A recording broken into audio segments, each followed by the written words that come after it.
عمرك حسيت ان دماغك بتجري بسرعة؟ افكار عن الماضي، خوف من المستقبل، مواقف صغيرة دماغك تكبرها وتفضل تعيدها كأنها فيلم مش راضي يخلص. الحقيقة ان معظمنا بيعيش في عقل مليان دوشة. مشكلتنا مش ان عندنا افكار، لكن اننا سايبينها تتحكم فينا بدل ما احنا نتحكم فيها.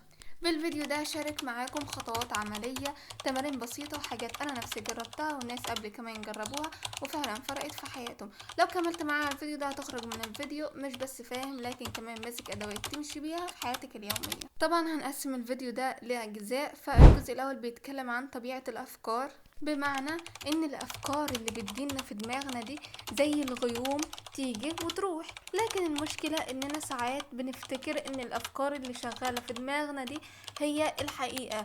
مثلا لو انا او انت او اي حد دماغك قالت لك انت مش كفاية، انت فاشل، انت اكيد او اكيد هيحصل مصيبة، بنصدق ده كأنه قانون، لكن في الحقيقة دي مجرد اصوات في دماغك مش اكتر. تخيل نفسك واقف في محطة قطر، كل فكرة عبارة عن قطر معدي. لو ركبت كل قطر عمرك ما هتوصل. الحل انك تختار القطر اللي يوصلك لمكانك. الفكرة هي نفسها، تختار اي فكرة تركب معاها واي واحدة تسيبها تعدي. الجزء التاني من الفيديو وهي ليه الافكار بتسيطر علينا، بمعنى ان ليه ساعات دماغنا بتبقى ضدنا بسبب واحد، العادة، دماغنا متعودة تكرر نفس السيناريو. اتنين هو الخوف، احنا كانت دايما عايزة امان، فدماغنا تختلق عندنا سيناريوهات سلبية كأنها بتحمينا. تلاتة التركيز، العقل بيركز اكتر على السلبي عشان يحافظ علينا. مثال بسيط وهو لو مثلا حد بعت رسالة لحد وهو ما ردش عليك، ممكن عقلك يخترع مليون قصة، تقول مثلا زعلان، مش مهتم، بيبعد عنك، بينما الواقع ممكن يكون الموبايل فصل شحن. شفتي ازاي دماغنا ممكن تضللنا؟ الجزء الثالث من الفيديو هو عن ادوات للتحكم. طيب نعمل ايه؟ هنا هنبدأ التمارين. اول حاجة وهي تمرين المراقبة. كل ما تيجي فكرة سلبية قول لنفسك دي مجرد فكرة مش حقيقة، ما تحاورش معاها، بس راقبها وهي بتيجي وتمشي. تاني حاجة او تاني تمرين وهي الكتابة. امسك ورقة او قلم واكتب كل اللي جواك من افكار. بعد ما تخلص كل اللي كتبته اقرا اللي كتبته بصوت عادي جدا. هتلاحظ ان اللي كان شكله كبير جدا جوا دماغك لما كتبته بقى صغير جدا جدا. تالت تمرين وهو التنفس العميق. جرب دلوقتي معايا، خد نفس عميق لجوه وطلعه لبره بهدوء. كرر ده 3 مرات. شايف الفرق؟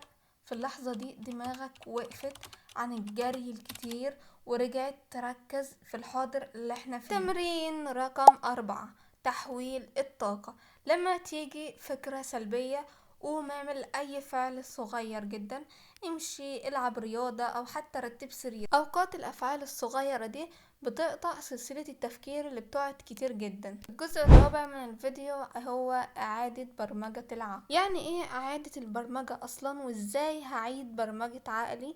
اصلا دماغنا بتتعلم بالتكرار. يعني لو فضلت تقول لنفسك كلام سلبي كل يوم دماغك هتصدق وتتبرمج نفسها عليه. لكن في نفس الوقت لو بدأت تكرر جمل ايجابية هتلاقي دماغك مع الوقت بقت تصدقها وبقت كل تفكيرك ايجابي. مثلا كل يوم الصبح قول لنفسك الافكار اللي انت هتقولها لنفسك دي عشان تبرمج عقلك. هتقول ايه؟ هتقول انا اقدر اتحكم في افكاري، انا اختار السلام الداخلي، انا مش افكاري. يعني ايه انا مش افكاري؟ يعني انا الشخص الخارجي، مش افكاري اللي جوه عمالة تدور كده، لا مش انا خالص دي. ومع التكرار ده بيغير البرمجة الداخلية بتاع عقلك، يخليك ما تتسلوحش في افكارك. جرب كمان التخيل. مثلا اقعد دقيقة وتخيل نفسك في وضع هادي، ناجح، مرتاح. الصورة دي بتدي للعقل إشارة إنه في أمان. الجزء الخامس بيتكلم عن خطوات يومية. يعني ايه؟ يعني خليني اديكي خطوات سريعة تطبقيها من النهاردة. الخطوات دي تمشي عليها في الاوقات اللي هقولك عليها دي بالظبط. وهي قبل النوم اكتبي 3 حاجات انتي ممتنة ليها.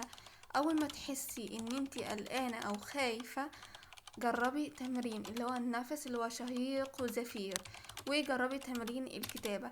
كل يوم بقى هتعملي ايه؟ قولي لنفسك جملة ايجابية. حاولي تحافظي على النقطة دي لانها مهمة جدا. وقت ما دماغك تبالغ كتير بقى بالتفكير، تفضل كتير كتير كده، لا، افتكري دايما ان ده فيلم مش حقيقة خالص، ملوش اي صلة بالواقع. وفي النهاية احب اقول، انت مش اسير لافكارك، انت اللي بتختار تديها قوة ولا لا. يعني ايه اديها قوة؟ يعني الافكار لما بتجيلك انت اللي بتختار تكمل في الافكار دي ولا توقفها في مكانها وخلاص. لان الافكار دي زي الضيف بالظبط، يخبط على بابك، في ضيف هتفتح له وتدخله، وفي ضيف هتسيبه يروح لحاله. هي دي الافكار بالظبط. قولولي في التعليقات ايه اكتر فكرة سلبية بتتعبكم، ونفكر سوا ازاي نسيطر عليها. ولو حسيت الفيديو ده فادك، ما تنساش تدعمني بلايك واشتراك عشان نكمل الرحلة دي سوا. وبس كده نكون وصلنا لنهاية الفيديو، وسلام.